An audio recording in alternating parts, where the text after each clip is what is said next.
everyone and welcome back to my channel. Today is a very exciting day. You know why? One, it's my first solo day of 2023 and I'm so excited. Two, guess who just hit 100,000 followers on TikTok? So today I'm going to be taking myself out to like breakfast / brunch, and then I definitely want to hit up the bookstore because I've set myself a New Year's resolution of reading 2 books a month, and I've already read book number 1 for this month, so I'm gonna go and buy another one from Waterstones today. Honestly, bookshop dates are my favorite. Yeah, breakfast date, coffee date, bookshop date, and some shopping, and honestly just spend time with myself. I can't believe I haven't done like a full-on solo date this year yet, so I'm honestly buzzing. But first things first, I'm gonna do my glam and my outfit. I always do this for solo dates. I take dressing up for myself so seriously. Like, I literally have rollers in my hair right now, which FYI I don't fully know how to do, so we'll see how these come out. It is literally a fact that if you look good, you feel good, and I want to be embodying that energy every single day. Yeah, dressing up for yourself is so important because if you were going on a date with somebody else, would you not do the most to make sure you look good? Like, you do the full shower routine, exfoliate, use your best perfume, do the best glam, think about your outfit. So when you're going on a date with yourself, it should be no different. You should put all of the effort in for yourself, especially. You're the one who deserves it the most. You are the one who's always been there for you your entire life. You are the person you can trust most on this planet. You're out here doing the most, trying to look amazing for people that you're about to meet for the first time, which is fine. But when it comes to yourself and you're just going out for shopping or to go grab a coffee, you're just gonna go in sweats, haven't even run a brush through your hair because you're like, you don't care. You should care the most for yourself. And I understand that it can be intimidating to dress up when you're going to be walking around in public all alone, and you might think, you know, people are staring or they're thinking, why is she so dressed up and she's literally alone, or she's not even doing anything fancy. But I go to super casual places very dressed up all the time, and I get stares for sure, but I don't care because I'm like, this is what makes me feel good, and I'm gonna follow that instinct rather than prioritizing the opinions of strangers who I literally never see again. But I'll talk more about judgment, ignoring strangers, and just being confident when solo dating in a bit, because in this video I'm going to be talking all about my own self-love journey, how I became confident when solo dating, how to solo date ideas, why you should solo date, what the purpose is of it, what I do when I go on a solo date. This is a very in-depth look at my self-love and solo dating lifestyle. So let's talk about my self-love journey. I officially started it around this time 2 years ago, so it was New Year's 2021. The thing that propelled me to take that decision was a really bad heartbreak. And I was talking to a friend the other day about this, and we were literally saying how breakups are the best, most transformative experience for growth and making decisions that you probably never would have otherwise. And that's why personally I love breakups. Every change that has come about from a breakup long term, because it does hurt like hell in the short term, has been amazing and has benefited me so much. And that's the case for so many people. It's just about how you look at it and what you choose to do with that hurt. So yeah, I had just broken up with somebody that I still really cared about, but they just weren't treating me right, and so I had to choose myself in that situation and walk away from it. And I remember I was doing some reflection in December 2020 about, you know, why I kept finding myself in these situations, dating toxic men, emotionally unavailable men, narcissists, and I was like, there's a pattern here, and that pattern is me. Like, this is literally my fault at this point. I can't blame anybody else, so I have to take some sort of action to do better and upgrade my dating life, because I am not putting up with this any longer. And this final breakup before I started my self-love journey involved a lot of me losing myself in that relationship, trying to impress that person, making them the center of my universe. My self-worth and confidence was really low and kind of dependent on that person as well. It was just a really bad place to be. My relationship with myself sucked because I was constantly prioritizing romantic relationships with men, so I never took the time to develop the bond I had to myself, and that meant that I lacked all of the protection when it came to relationships with others, because if I wasn't prioritizing how much I was loving myself and treating myself, why would anybody else treat me super well? And I just want to take a pause here to say, I get so many questions on social media from people saying, okay, but how do I start my self-love journey? What did you read? What did you do? I don't even know what first step to take. I didn't either. Like, I knew nothing about self-love. I knew nothing about how to grow confidence. I knew nothing about anything, okay? So I affirmed it to myself that the next week when 2021 was about to start, I was going to spend the entire year loving myself. No talking stages, no dating. I was going to be celibate for the entire year and just focus on growing my confidence and becoming that girl. So January 2021 here, and I just threw myself into work, trying to develop my career and also do well in university. And at this point, I was struggling. Of course I was struggling. It was new, it was uncomfortable, I'd never done this before. Was I prepared for it? No, it was just a very sudden decision. And that's another question I get from you guys, like, how do you deal with the loneliness or wanting to start dating again? Like, you know, I felt like I was having withdrawal symptoms from dating because I had been in back-to-back relationships for so long. I felt lonely, I wanted to go on a date, I wanted affection again. And a lot of people wonder, you know, how do you prevent that? How do you do the self-love journey without those horrible feelings? You can't. You just can't. You have to sit with that discomfort and you have to sit with that pain. I know, I'm sorry, I know that's not what you want to hear, but take it from me. As someone who has been solo dating for 2 years and has grown her confidence and has achieved self-love, I had to sit with that discomfort and pain for, I'd say, 3 to 4 months. After that, I got used to it. And ever since, I've prioritized a solo date over a date with a boy, always, happily. So for the first month of my self-love journey in January 2021, I threw myself into work and I prioritized having a routine. I had certain goals that I wanted to achieve that year, and I put those goals above all else. Because at that point, my mindset wasn't completely correct. I kind of had the mindset that if I achieve all of these goals and I do all of these things I've always wanted to do, like work out every day and make this amount of money and learn this skill and that skill, then I'll love myself. Then I'll be confident because I'll be the person I always dreamed of being. And although that does help in the journey of loving yourself, what I've learned over the last 2 years is ultimately the key to loving yourself is loving yourself when you don't have the achievements, when you didn't get the grades, when you've been skipping gym for the last 3 months. You're still worthy, you're still desirable, you're still attractive. You deserve love, compassion, care, respect, everything, even when you lack everything you were supposed to do.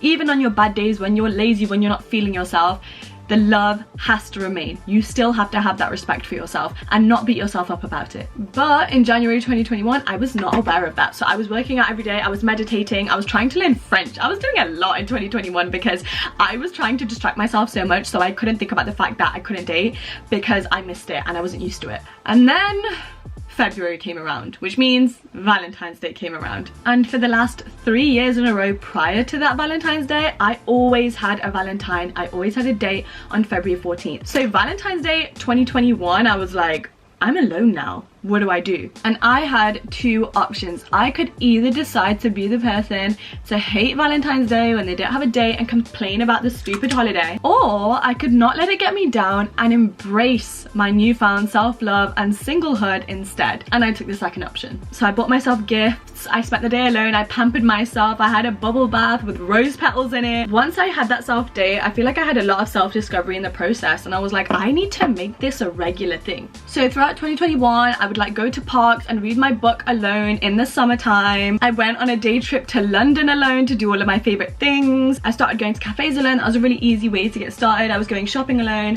bookshop dates alone. And then towards the end of 2021, I finally worked up the courage to take myself out to a restaurant for dinner alone, and it was busy and I definitely got stares, but at that point, I had been practicing loving myself and doing things that were outside of my comfort zone to increase my confidence for so long that I just didn't care anymore. I'd done a solo date so often by then that I knew I was gonna get stares, and maybe people will wonder, why is she alone? But does that affect me? No. And are they gonna go to sleep tonight still thinking about that girl that was sat alone in the restaurant? No. And for that reason, you should just sit back and enjoy yourself. Don't be so in your head, because if you're gonna go on a solo date and the entire time you're just thinking about, but what other people are thinking right now, you're not on a solo date. You're so in your head and you're so stressed that you're ruining it for yourself. A solo date should be a peaceful time to recharge, to be alone with your thoughts. And then all throughout 2022, I was doing dinner dates more frequently. I actually took myself on a solo date every single week in 2022. I celebrated Valentine's Day alone again. And the point of the story is not that my dating life got so much better and I did this whole thing just so I could find my dream man.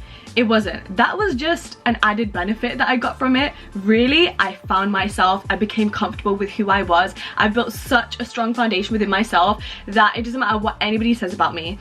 I am never gonna lose myself or depend on another person again. Like last month, I went to a Kalani concert on my own. That was the first concert I ever went to on my own, and that was such a big step in my self-love journey. I just remember being so happy and full of gratitude, and I was like, wow, like I actually did it. I got this far that I'm comfortable doing this. And the only reason I got there wasn't because I have this fountain of knowledge that nobody else has, is just because I kept consistent with it, and practice makes perfect. And also, this isn't just like a hobby or a phase in between relationships. This is a lifestyle, and once you start this self-love lifestyle, it will stick with you for life. Even when you're dating again, like I am, even when you're in a relationship, this lifestyle should stay with you. I have dated people and still taken myself on solo dates every single week throughout the duration of me being with them. Okay, I'm gonna put my outfit on and then let's go and do the solo date. Okay, it is freezing now, so warmth needs to be prioritized. I just thought I'd do a black fit because it always looks sleek and put together, so I'm doing these wide leg black trousers with a cropped black turtleneck, and then I'm gonna jazz it up with statement earrings because that is what I love to do always. I'm going to add this big furry coat on top because it keeps me warm, but it also keeps me looking extra, and that is the goal always. And then for a little bit of color, I'm gonna add a pop of color with the bag. I bought this bag like a month ago and I still haven't worn it anywhere, but honestly it's the perfect size for me because I'm always carrying like a filming equipment around, and I can carry a book with me and everything, so perfect. It's giving Miranda Priestley. Perfume of the day is by Rodo Mojave Ghost. I'm gonna put my lipstick in there, and also I'm gonna bring the book that I'm currently reading, even though I'm literally about to go and buy a new book today, but it will motivate me to get through the one I'm currently reading. So yeah, that is the fit. I'm just gonna pair it with some black boots, and I will meet you guys in the city centre so we can start the solo date. I'm starving, so let's start with breakfast.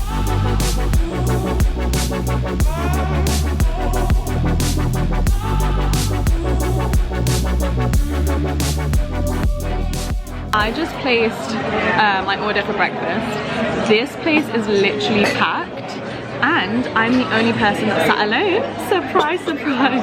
So before I give you some advice on how to deal with solo dating, I thought let's start with some solo date ideas. So you can do cafe, bookstore, shopping, restaurant for breakfast, lunch or dinner, cinema, concert, bookshop date, reading in a park, like doing your own picnic, go on a long walk with a podcast, go on a hike, go to a spa, get your nails done, book a massage, pamper yourself. Solo dating isn't just about going out and doing things in public. That's a great way to build up your confidence, but ultimately it's about spending time with yourself, and that doesn't have to be in public. You could have the best solo day in the comfort of your own home, in your bedroom in fact. Have a movie night in your bedroom, bake a cake all day. One thing I used to do in my teen years, which I didn't even know I was like solo dating, but I would spend a lot of time alone when I was a teenager, mostly because I'm brown and I wasn't allowed to step out of the house. I would literally build a whole fort, like an entire tent in my bedroom to watch movies in under. I would put like fairy lights in there, I'd do like cushions, I spent the whole day decorating it to make like my own little cocoon, and it was so much fun. My point is, you don't even have to go out in public. You can literally do solo dates from the comfort of your own home. A lot of people wait for other people to experience life. Oh, I can't go to this concert because my friends like don't like the artist, so I'm not gonna buy tickets. Why? Just because nobody else likes the artist doesn't mean you can't go. You want to go and see that person, so go and see them by yourself. So let's talk about my #1 rule of solo dating, and that is no phones. Now, you don't have to follow this rule. I think especially if you're a beginner, having your phone, bringing a book, and maybe bringing your iPad or laptop to kind of distract yourself with is fair enough. Hi! Thank you! Cheers. Thank you so much. Yay! Guys, look at these. These are vegan truffle tater tots. So bomb.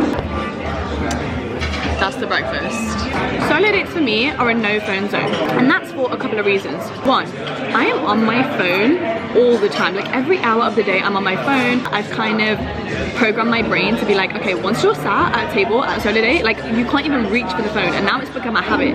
Solo dates are all about spending time with yourself, getting to know yourself, and like if you're on a date with somebody else, would you be scrolling on your phone? No. Would you get your laptop out and start working? No. Would you start reading a book in front of them? No. You're there to talk to them, to be present with them, to enjoy that time and that food with them and enjoy their company, and you should be doing all of those things with yourself. So the rules are exactly the same as a regular date. once I order my food, I just have to sit here and wait. I sit here and wait, like be completely idle. I can't do anything else to distract myself. I have to sit there, I have a little conversation with myself in my head, and I people watch. I love people watching. Although I'm talking to you guys now, on a regular solo day, I'd just be here sat in silence eating, and you appreciate every bite. You taste every single flavor in that food because you're so present and so focused on the plate in front of you. You're not trying to balance conversation or like try and be 100% attentive to the person opposite you. You only have the food, and I think it's beautiful, honestly. Like, I really have a newfound appreciation for food and for the ambience of a restaurant and my surroundings when I'm alone. And you don't really experience that otherwise.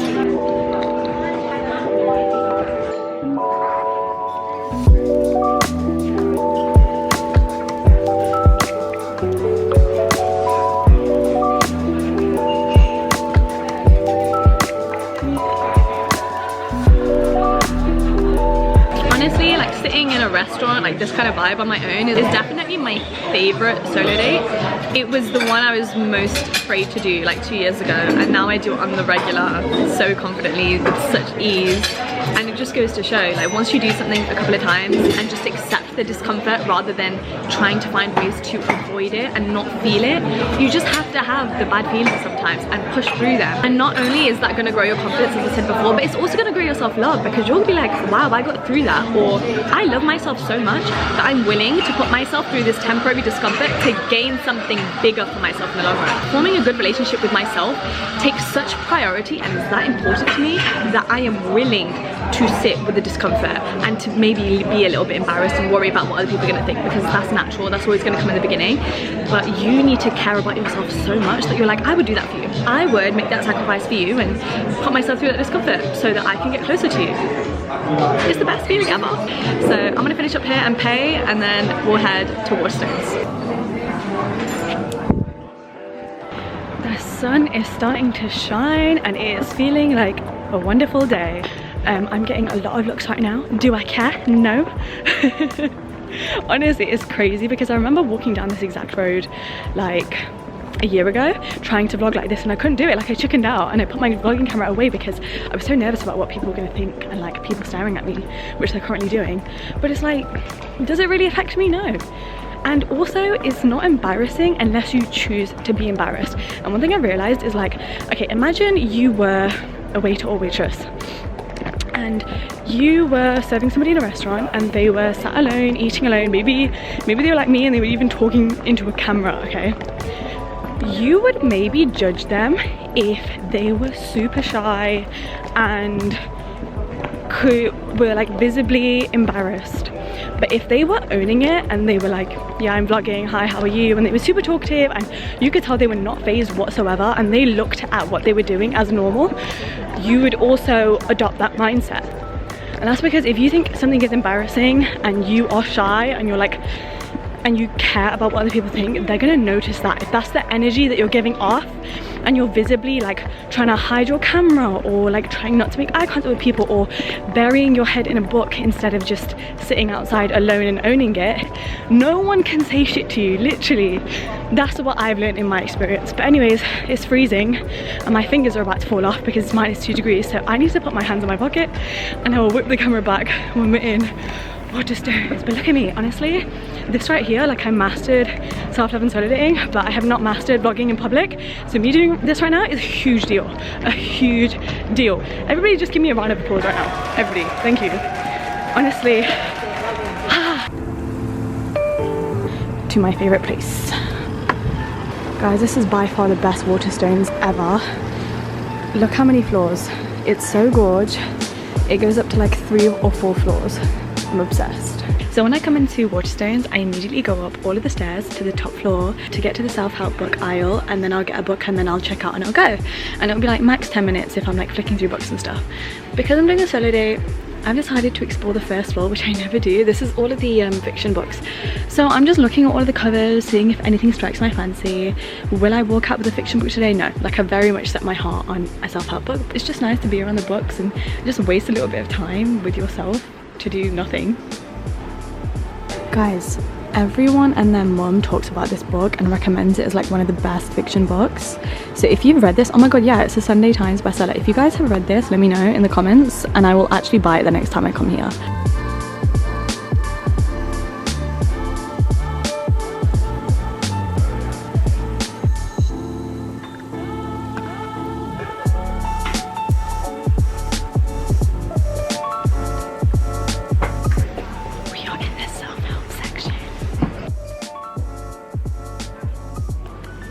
Read it, reading it currently, read it, read it, read it, read it, oh my god. See, I'm slowly like getting through everything.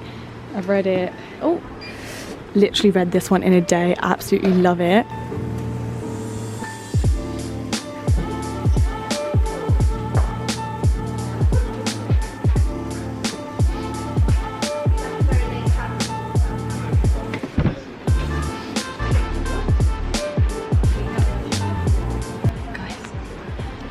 I have been thinking about getting this book for ages and I think this is the one I'm going to buy today because this one's standing out to me the most, so let's have a quick flick through. I'm not going to get this because it doesn't really apply to my situation, but what a cool book title. I really needed this, like where were you 4 years ago? I love this, the psychology of being alone. I have to get it, there's no question about it. I am 100% buying this. But I haven't spent very long in this store and I just like to have a browse, you know, for my next purchase. One thing I love to do is I'll go to the next floor, the top floor, and go and look at the fashion book section. I get so much joy from flicking through these books, so let's go.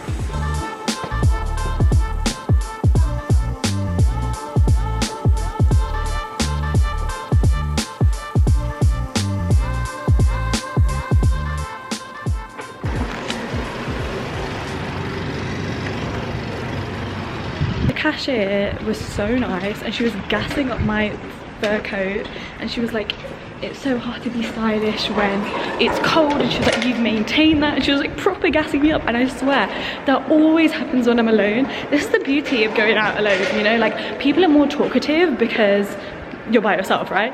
And we just had like a lovely chat and it was so sweet.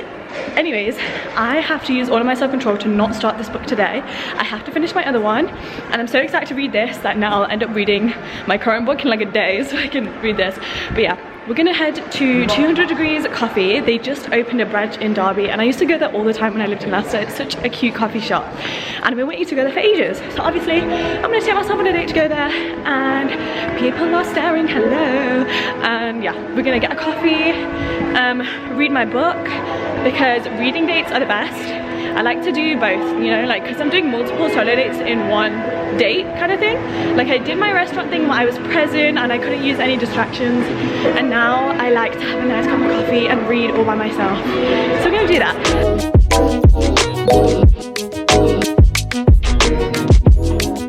Hi, can I get a turmeric latte with oat milk, please?